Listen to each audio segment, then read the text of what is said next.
Сәлем берген құрметті оқушылар, сіздермен бірге Марлан ағай, және де бүгін біз сіздерге бір тоже типа лайфхак сияқты нәрсе көрсеткіміз келіп тұр. Сондықтан да негізі мынау уже қолға қарап сіздер түсінген шығарсыздар не лайфхак екен, яғни бұл бізде бұрышты тез анықтау. Мысалы болады тест отқан кезде қайтадан байқамайсыздар бұрыштарды ұмытып қалуы мүмкінсіздер.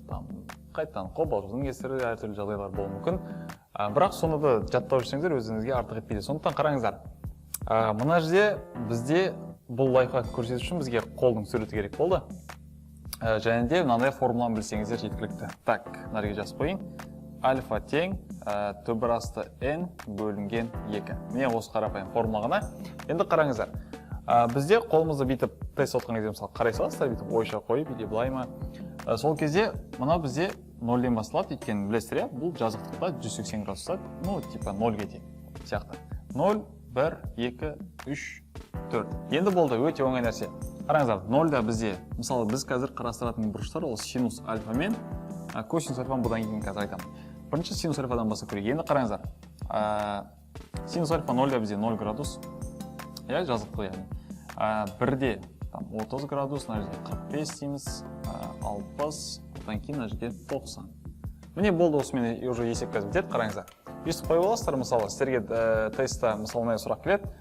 Синус альфа, допустим, 45 градус, бұл қаншаға тең сияқты. Сіздің есіңізден шығып тұр. Ал сіз 45 градус қарайсыз, 2 деген сан тұр, 2-ні алып келіп мына жерге қойып саласыз, сонда 2, төбір асты 2 бөлінген 2. То есть 45 деген мәні бізде осыған тең екен. Мысалы, 60 градус, 60 градуста бізде 3 деген сан тұр. 3-ті алып келіп n-нің орнына қоямыз, сол төбір асты 3 бөлінген 2. Сол сияқты 90 градуста біз білеміз, синус альфа 1-ге тең екен, то есть мына жерге 4-ті қойып көрейік, n-нің орнына. Сонда төбір асты 4 бөлінген 2. 4-тен бізде 2 шығады, 2-ні 2-ге бөлсек, шынымен де 90 градуста 1-ге тең екен. Бұл енді синустардың жағдайын қарастырдық, енді бізде келесі косинустар жағдайы. Келесі бізде косинустардың, яғни бұрышын анықтау, бұл өте тоже оңай. Қараңыздар, косинустар уже керісінше жүреді. 0, 1, 2, 3, 4 дей саласыз. Так. Мен болды, қарапайым жаңағы формула, төбір асты n бөлінген 2. Мысалы, тест отыз косинус 30 градуста қаншаға тең екенін ұмытып қалсаңыз, n-нің орнына 30-да 3 тұр, 3-ті қоясыздар, төбір астында 2. То есть косинус 30 градуста төбір асты 3 бөлінген 2 тең екен. Сол сияқты, мысалы 0-ді көріп қойып, 90-дағы 0 мәнін қойып керейік. Сонда төбір асты 0 бөлінген 2. 0-ден енді 0 шығады, 0-ді 2-ге бөлсеңіздер 0 шығады, шынымен 90 градуста 0-ге тең.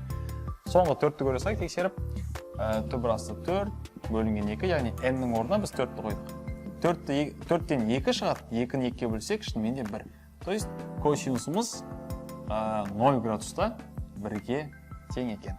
Міне қарапайым нәрсе, енді болған сіздер кейбіреулеріңіз күлі мүмкінсіздер, бірақ сонда да бұл нәрсе сізге керек, артық етпейді деп ойлаймын. Потому что бәрі де болуы мүмкін, ұмытып қаласыздар, немесе енді көріп жатқан адамдар бар, енді бұрышты жаттап жатқан адамдар бар, сондықтан да көмегі тиіп қалады деген ойдамын. Сонымен сау болыңыздар.